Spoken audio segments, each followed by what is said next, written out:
최근에 아이를 낳은 편인데 사실상 제가 아기를 임신했다는 소식을 알고 여러 가지 육아 서적도 많이 읽고 그 다음에 임신 출산 관련된 서적을 굉장히 아내랑 같이 많이 읽었습니다. 근데 생각보다 현실이 다르더라고요. 그래서 아내 배에다 대고 그 태명을 부르면서 누구야 아빠야 한 다음부터는 할 말이 별로 없습니다. 생각보다 네, 대답도 없고 보이지도 네. 않기 때문에 생각보다 할 말이 없거든요. 그래서 차라리 아이한테 짧게 말하고 아내한테 말을 많이 했습니다. 아. 네, 어차피 아이도 직접 귀로 듣는 것도 있지만은 엄마가 듣고 나서 기분이 좋은 말이 있으면은 엄마의 호르몬이라든지 감정을 통해서 아이한테 전달이 되거든요. 그래서 그런 방향으로 아내하고 좋은 얘기를 많이 해준다던가 이런 방향으로 태교를 좀 했던 것 같습니다. 와이프에게 좋은 말을 많이 해줬다라고 말씀해준 김영록 원장님 같은 경우에는 또 어떤 선택을 했을지 궁금하거든요. 예, 저는 부모님께서 보시면 섭섭했을지 모르겠지만 결혼과 동시에 불효자 생활에 입문을 해서 아, 저는 아내와 내 아이만을 일단은 최우선으로 생각을 하는 방향으로 결정을 좀 했습니다. 어차피 양쪽 다 착한 사람이 되면은 네. 결국에는 나만 착하고 남들이 서로 뭐 이렇게 불화가 생기거나 그럴 가능성이 없기 때문에 제가 나쁜 놈이 되고 네. 다른 분들 편을 많이 들어주고 좋은 얘기를 많이 해주는 이 방향으로 좀 이렇게 넘겼던 것 같습니다. 그렇다면 그만큼 원장님께서는 태교가 중요하다라고 생각했기 때문에 그렇게 좀 행동을 하신 것 같은데 어떤 부분에서 좀 이것만큼은 좀 집중을 해보자라고 생각을 하신 건가요? 네, 이 태교라는 게 보면은 네. 우리가 흔히 뭐 엄마 배에다 대고 누구야 뭐 이거 말하는 것만 우리가 생각을 하는데 전반적인 아이를 그 뱃속 안에서 이루어지는 교육이라든지 아니면은 꼭 정신적인 부분뿐만 아니라 네. 정서적인 부분뿐만 아니라 신체적인 육체적인 부분도 중요합니다. 그렇죠. 그렇기 때문에 뭐 예전에 뭐 동양 문화권에서 태교 이 문화가 많이 형성이 되어 있는데 당나라 같은 경우는 네. 아이는 열매 속의 씨앗과 같다. 그렇기 때문에 이 씨앗이 잘 싹이 자라기 위해서는 적정한 수준으로 잘 익어주고 보호해주다가 씨앗을 품어주고 있어야 된다. 이런 얘기도 있고, 명나라 같은 경우는 뭐 아이를 오이에 비유했습니다. 뭐 오이가 이게 가지끝이 달려 있듯이 여기서 충분히 성장될 때까지 잘 키워줘야 된다. 이렇게도 얘기를 했거든요. 그래서 꼭 말뿐만 아니라 뭐 음식이라든지 아니면은 약물 복용이라든지 아니면 운동 이런 부분에 있어서도 여러 부분에서 태교를 다 신경을 써줬던 것 같습니다.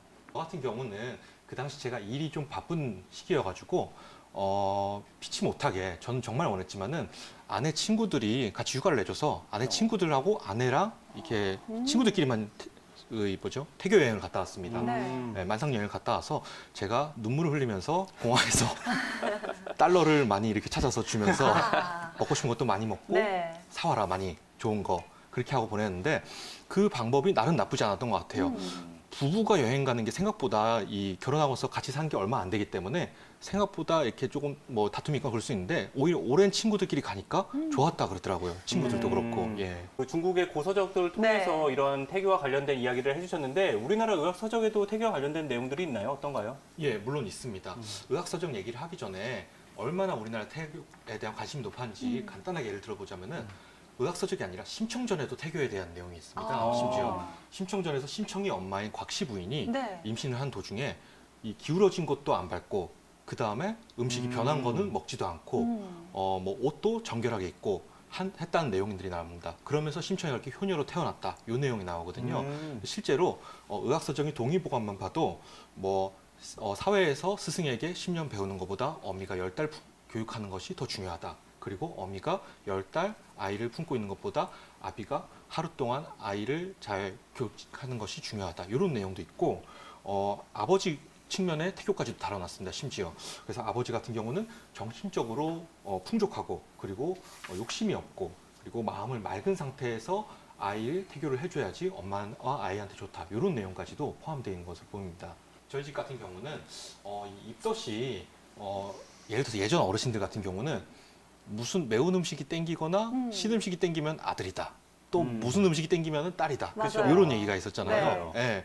그런데 저희 아내의 경향성을 보고 그 다음에 그거를 댓글들을 쭉 읽어보니까는 네. 아직까지는 그렇게 뭐 경향성이 있거나 그런 것 같지는 않고 분명히 이게 냄새라든지 아니면은 이 향만으로도 자극이 되는 게 맞거든요, 입덧이. 그렇기 때문에 그거에 대해서 그냥 기호성이 그때그때 좀 달라지지 않나. 예, 그렇게 파악을 좀 해봤습니다. 김영구 원장님, 이분의 증상 어떻게 보시나요? 네, 시청자님의 이런 증상은 다한증이라고 볼 수가 있습니다. 마늘 다자에 땀 한자를 써서 땀이 많이 난 증상을 다한증이라고 하는데요. 요 다한증이란 것은 우리가 체온을 조절하는 데 필요한 땀을 분비하는 것은 괜찮은 건데 그 이상으로 뭐 열이 있다거나 아니면은 감각적인 자극을 받았거나 이랬을 때 과도하게 필요 이상으로 땀이 나는 것을 다한증이라고 합니다. 그래서 이런 분들 같은 경우는 뭐 일상생활을 한다든지 직장을 다닐 때 아니면 대인 관계에 있어서 문제가 많이 생기는 경우가 있는데요.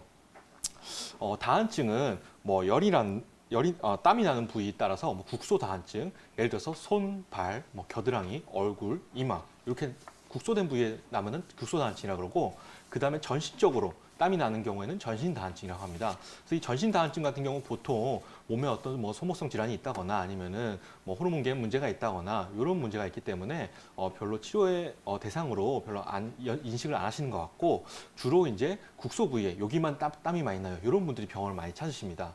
그래서 이 다한증의 종류를 따라서 나눠보자면은 어떤 특정된 부위에만 땀이 난다 하는 것을 국한성 다한증이라 합니다. 이 경우는 손, 발, 뭐 이마, 겨드랑이 요 딱 그 부분만 많이 난데요. 저도 보시면은 손에 다한증이 있습니다. 그래서 손금을 따라서 항상 땀이 맺혀 있는데요.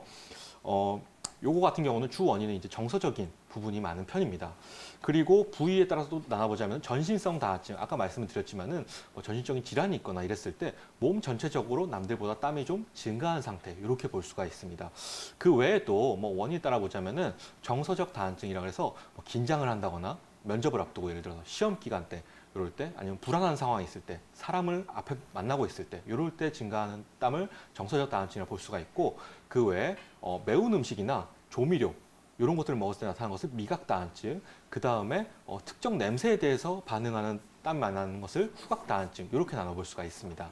네, 뭐 체온을 조절하는데 꼭 필요한 땀이지만 필요 이상으로 흘렸을 때는 문제가 되는 만큼 정확하게 알고 체크해봐야 될 것 같은데요. 뭐 누구나 다 땀을 흘리지만 우리 시청자님처럼 유독 뭐 냄새가 심한 땀을 좀 흘린다라고 고민하시는 분들 많은데 김영호 원장님 구체적으로 어떤 이유에서인가요? 예. 일단은 이 땀샘에 대해서 일을 해보자면은 네. 우리 몸에 땀샘이 한 200만 개에서 400만 개 정도 있습니다. 예.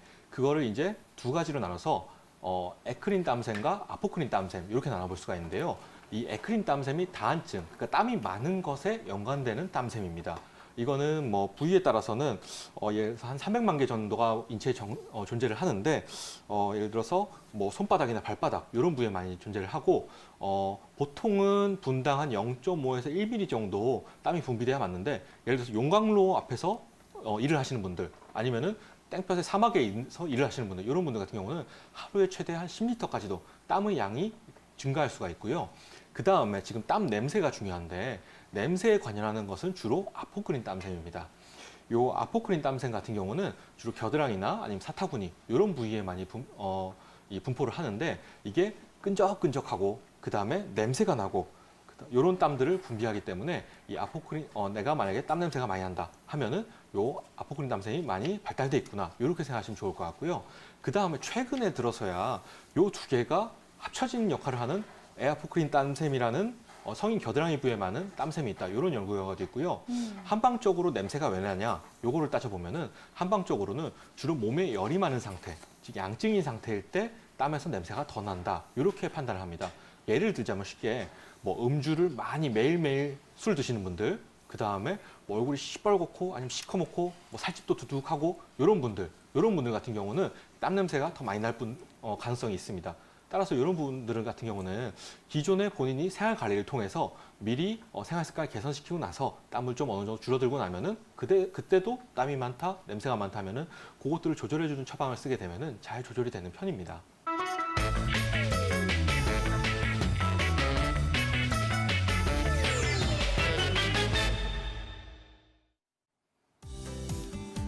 안녕하세요. 건강한 의사 오늘의 건강 꿀팁 김영범 원장입니다. 오늘 제가 설명드릴 내용은 척추 골반 불균형 그리고 치료법인 추나요법에 대해서입니다. 첫 번째로 일단은 척추랑 골반이 왜 균형이 맞아야 되냐 이렇게 생각하실 수가 있는데요. 이 척추 같은 경우는 우리 몸의 기둥이라고 생각하시면 됩니다. 건물로 치면은 건물 기둥이 부실하면은 건물 전체적으로 다 흔들리고 위험할 수가 있겠죠. 우리 몸도 마찬가지입니다. 척추가 가운데서 튼튼하게 지지대 역할을 해주면서 우리 몸 전체적으로 활동을 하는 데 있어서 중요한 역할을 하고 있습니다. 그런데 이게 단순히 단단한 기둥일 뿐만 아니라 그 안으로 몸에서 중요한 신경계들이 지나갑니다.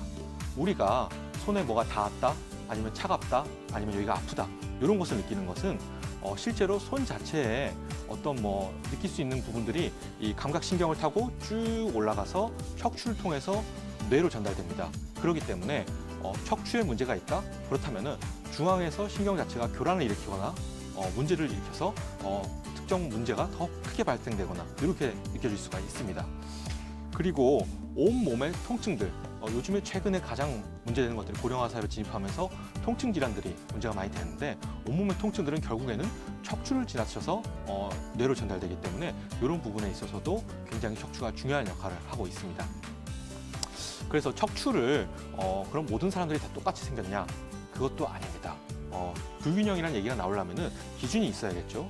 정상적인 척추 같은 경우는 허리는 뒤에서 봤을 때 오목하게, 그 다음에 등은 불룩하게, 그다음에 목도 뒤에서 봤을 때 오목하게 이렇게 해서 S자 형태 커브를 그린 모양이 정상적인 형태입니다. 그런데 이걸 다양한 유형으로 이제 여러 가지로 분석을 해보니까는 첫 번째로 그림과 같이 척추 전만 후만 자세가 있습니다. 이 자세 같은 경우는 쉽게 예를 들면은 길에 가다 보면은 배 나온 아저씨들 요거를 생각하시면 쉽습니다. 배 나온 아저씨들 보면은 배가 앞으로 나오면서 엉덩이를 뒤로 쭉 오리궁뎅이 빼고 그다음에 벨트가 땅을 바라보고 있구나 이런 경향이 있죠. 이분들 같은 경우는 허리 뒤쪽에 오목해야 될 이 커브가 너무 과도하게 구부러지게 됩니다. 이렇게 되면은 결국에는 허리의 압력이 증가하면서 추후에 허리 이 사이에 있는 디스크 질환이라든지 아니면 공간이 좁아져서 협착증의 문제가 가능성이 높아지다든지 이런 문제가 발생할 수가 있습니다. 두 번째로 구분등 자세, 이것도 흔히 볼 수가 있는데요. 길에 가다 보면은 좀 예를 들어서 빼짝 마른 어르신분들, 특히 여자 어르신분들 보면은 흔히 볼 수가 있습니다. 이분들 같은 경우는 골반이 앞으로 기울면서 아까랑 반대로 이렇게 다리가 살짝 벌어지고요. 그 다음에 등도 굽어지면서 힘없이 이렇게 하고 다니시는 분들을 볼 수가 있을 텐데요. 이분들 같은 경우는 척추 전만 후만 자세와 반대로 골반이 앞쪽으로 기울어져 있기 때문에 자동적으로 다리가 벌어져서 다리가 오다리가 된다거나 아니면은 추후에 무릎 관절, 무릎 자체가 똑바로 펴지지가 못하기 때문에 무릎 관절 문제, 그 다음에 등이 점점 굳는 방향으로 갈 수밖에 없습니다. 마지막으로 요새 젊은이들에게 많이 있는 편평등 자세입니다. 요거 같은 경우는 허리, 그 다음에 등, 목 전체적으로 S자 커브가 다 깨진 형태입니다. 대부분 일자목 이런 얘기를 많이 하는데 사실상 일자 허리도 굉장히 많습니다. 일자 목인 분들은 일자 허리로 갈 가능성은 높고 뒤에서 봤을 때 같은 경우는 잘 서 있는 것 같은데 실질적으로는 이게 척추가 일자로 뻗어 있기 때문에 S자 형태가 구조적으로는 훨씬 더 안전적이라서 이분들 같은 경우는 빨리 목이 필요하다거나 허리가 필요하다거나 이렇게 통증을 금방 느끼고 일하실 때라든지 이럴 때 금방 지치는 편입니다. 자, 그래서 이렇게 다양한 유형의 틀어진 척추들이 있기 때문에 이 치료를 한방에서는 추나요법이란 치료를 써서 치료를 하게 됩니다.